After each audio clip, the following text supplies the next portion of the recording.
Vamos falar agora do Furacão, que foi até a cidade de Londrina, estado do Café. 1.200 torcedores compareceram ao estádio Jaci Scaff e viram a vitória do Furacão pelo placar de 1-0. 10ª vitória do Rubro Negro no campeonato. Quem conta como foi é a repórter Monique Vilela. E aqui no Estádio do Café, a vitória veio para o Atlético fechar com uma boa pontuação essa primeira fase do Campeonato Paranaense. 1-0 em cima do Londrina e que garantiu o resultado, os 3 pontos e uma primeira colocação com tranquilidade nessa primeira fase do estadual. Bom, deixa eu contar para vocês como é que foi um pouco o jogo e vocês vão acompanhando as imagens por aí com a gente. Um primeiro tempo de pouca criatividade, tanto para o Atlético quanto para a equipe do Londrina. Aquele jogo morno mesmo, que as duas equipes queriam até o gol e o Londrina precisava para garantir uma vaga na próxima fase do estadual. Mas, esse gol não saiu. Pouca criatividade, poucas jogadas e só no segundo tempo é que as duas equipes foram tentar. Na bem da verdade, o Atlético tentou um pouco mais. Ainda faltou criatividade, um segundo tempo com alterações. Carlos Pracidelli foi quem comandou o time porque o Paulo Turra estava suspenso. Até que ele, ao entrar na etapa final, resolve. E como resolve? Afinal de contas, a qualidade de Davi Terans não é para qualquer um não, viu? Ele recebeu essa bola pelo lado direito, vocês estão vendo aí na entrada da grande área, enfim o gol veio. 33 minutos do segundo tempo, o goleiro só viu essa bola encobri-lo e cair, morrer no fundo das redes. Era o que o Atlético precisava para encerrar da melhor maneira possível essa primeira fase do Campeonato Paranaense. Um Furacão que venceu o Londrina por aqui com esse gol que vocês acabaram de ver, 1-0, e que vem às quartas de final da competição. O adversário, o São Joséense, daquele jogo maluco da primeira fase da competição que foi 3-2, né, para a equipe atleticana lá no Estádio do Pinhão. Local da partida, esse vai ser o jogo mais uma vez no Estádio do Pinhão, e o Atlético é o único time invicto até aqui dentro do Campeonato Paranaense. Aqui em Londrina, mais uma história contada pelo Furacão e o torcedor acompanhou o resultado positivo, 1-0 para cima do Tubarão, e o Atlético garantidíssimo no primeiro lugar desse Campeonato Paranaense e encara o São Joséense na sequência da competição. Referente ao Brian, é muito fácil falar do Brian. É um garoto fantástico que o ano passado não teve tantas oportunidades, né, porque nós tínhamos um número de estrangeiros, né, que a gente poderia utilizar. Mas o Brian sempre foi um garoto que sempre se entregou ao máximo nos trabalhos diários e vem buscando essa oportunidade.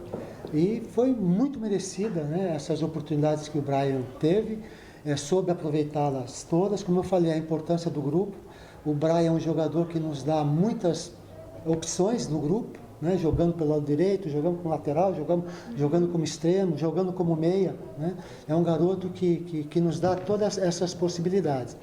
E pelo fato dele vem merecendo, né, essa oportunidade, foi dada a ele novamente hoje, e mais uma vez ele fez por merecer e correspondeu à altura. Então a gente fica muito feliz. Volto a falar, o grupo, o nosso grupo é fantástico. Então, hoje o Atlético Paranaense tem um grupo muito forte, né?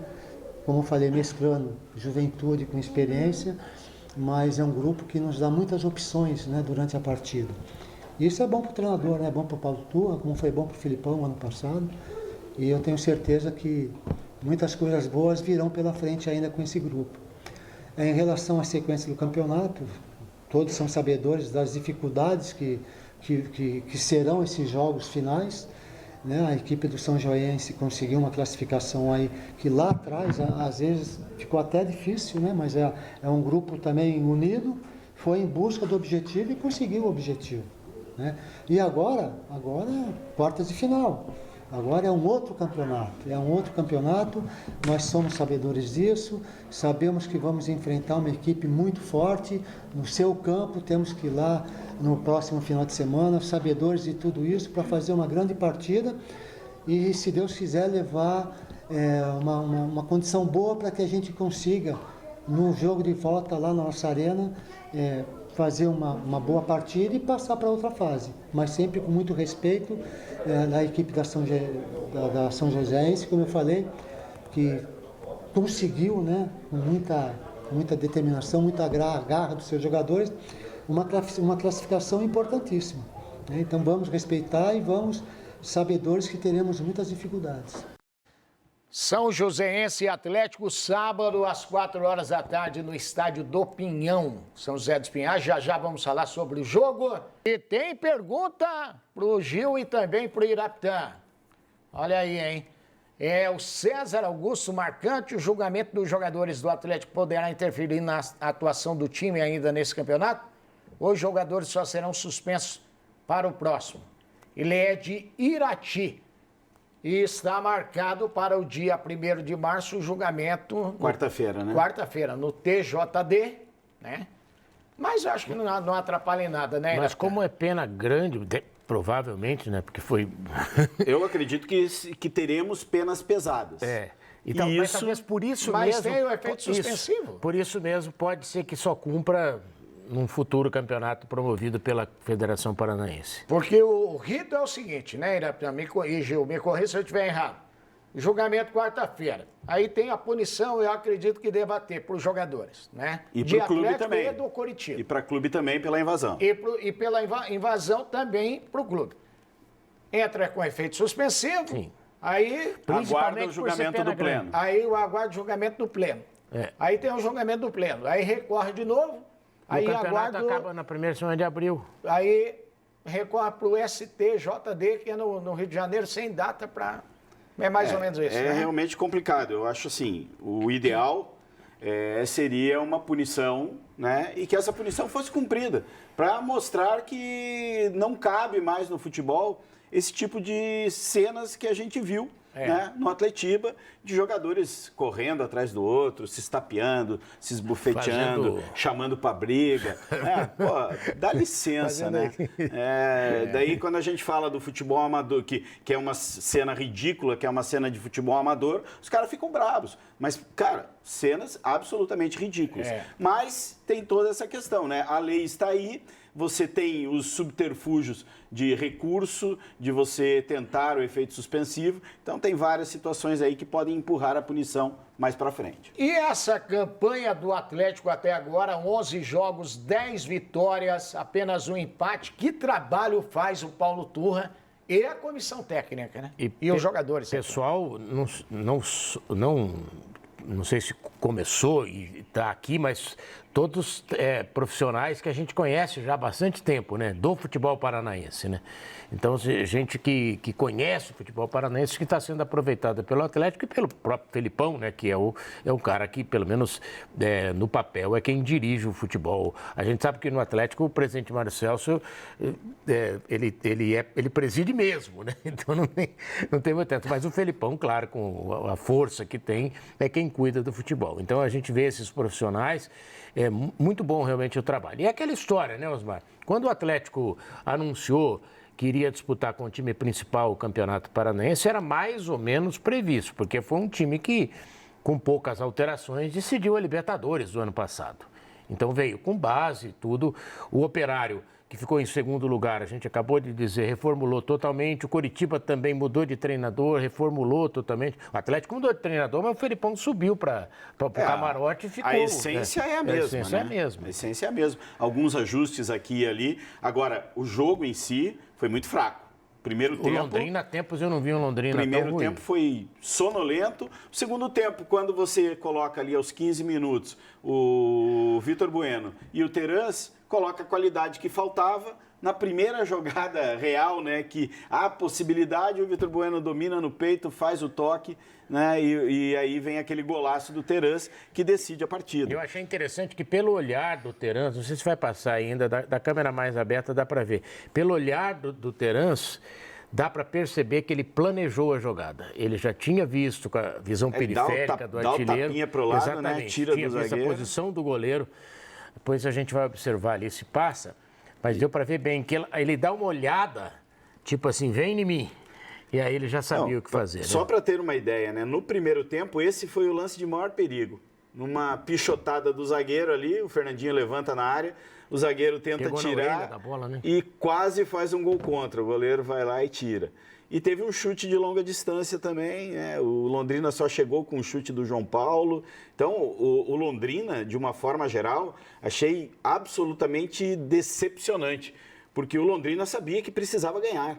E o Londrina, com o peso da sua tradição, o peso da sua camisa, tinha que jogar mais, tinha obrigação de jogar mais. E não jogou, sabe? É aquela história, o jogador não ralou a bunda no chão. Isso. E isso pesa. Tem colegas lá da imprensa de Londrina que defendiam a teoria que seria melhor o Londrina não se classificar. Por quê? Para ter mais tempo para se preparar direito, para começar de novo a preparação para a Série B do Campeonato Brasileiro. Mas o Londrina, com esse time do jeito que está aí, vai ser saco de porque pancada. precisa mudar, precisa de tempo mesmo, porque a gente falou que o Operário desse ano está melhor que o Operário do ano passado, mas o Operário do ano passado era melhor que esse Londrina aí, caiu. Então tá complicado. Então, por isso, não sei. O Londrina iria ficar com a 8ª vaga e iria pegar o Atlético. Acho que já, não vai dar mesmo. Teria mais 15 dias. Mas não vai dar, vamos treinar para a Série B do Campeonato Brasileiro. Só que... E hoje em dia, a gente fala da dificuldade da A, mas hoje em dia não é muito fácil você se manter na B, não, cara. Principalmente um time com orçamento do Londrina. Não temos, né? Não temos na Série B esse ano os bichos papões. Mas é uma briga danada. Equipes niveladas, né? Equipes niveladas. Agora, me chama a atenção porque desta vez, diferente de anos passados, Gil, o Londrina investiu na montagem do seu time para o Campeonato Paranaense. Pois é. Com a vinda do Jardel, com a vinda do Hugo Cabral. Certo. Jogadores que rodam aí por várias equipes ao longo das suas carreiras. Ele olha e pede. E já sabia o que ia fazer. Nossa, ele olha e estende o braço. Ele joga muito, joga muito. E assim, o Atlético não precisou fazer muita força, não precisou acelerar o jogo para vencer o Londrina ao natural. Aliás, força foi o que o Terans não colocou nessa bola, né? É só jeito mesmo. E o treinador do Uruguai também, na Copa do Mundo, botou a Arrascaeta no banco e não convocou o Terans. Mas, enfim, né? E agora, assim, o Atlético, eu acho que, como a gente falou, nada de braçada no Campeonato Paranaense, tem tudo para chegar até a final. Agora, pensando no macro, né? No ano inteiro, com Libertadores, com Campeonato Brasileiro, Copa do Brasil, precisa mais. O sarrafo do Atlético está mais em cima. Tem algumas situações assim, hoje modificou ali o meio-campo, deu uma poupada no Bueno e no Terans, mas ainda vejo o Atlético com algumas deficiências, lateral esquerda, a questão do meia de criação, como vai ser isso, e a estratégia de Pablo e Vitor Roque, hoje não deu nem para ver, porque eles praticamente não conversaram, entre aspas, durante a partida, né? Não teve uma tabela, não teve uma jogada preparada entre os dois jogadores. E o Fracão, com seu time feminino, estreou contra o Internacional na primeira divisão do futebol brasileiro. Pedro Melo conferiu. Estreia do Atlético na elite do Brasileirão Feminino e as gurias Furacão saíram na frente contra o Internacional. Natália pegou a sobra após bate-rebate e abriu o placar. O Inter virou a partida com 2 gols no segundo tempo. Priscila recebeu o cruzamento da esquerda e deixou tudo igual. E a mesma Priscila deu um leve desvio após passe rasteiro e garantiu a vitória colorada por 2-1. As gurias Furacão buscam a primeira vitória na próxima rodada contra o Santos. O jogo acontece no dia 4, às 3 horas da tarde, no CT do Caju. Obrigado, Pedro Melo.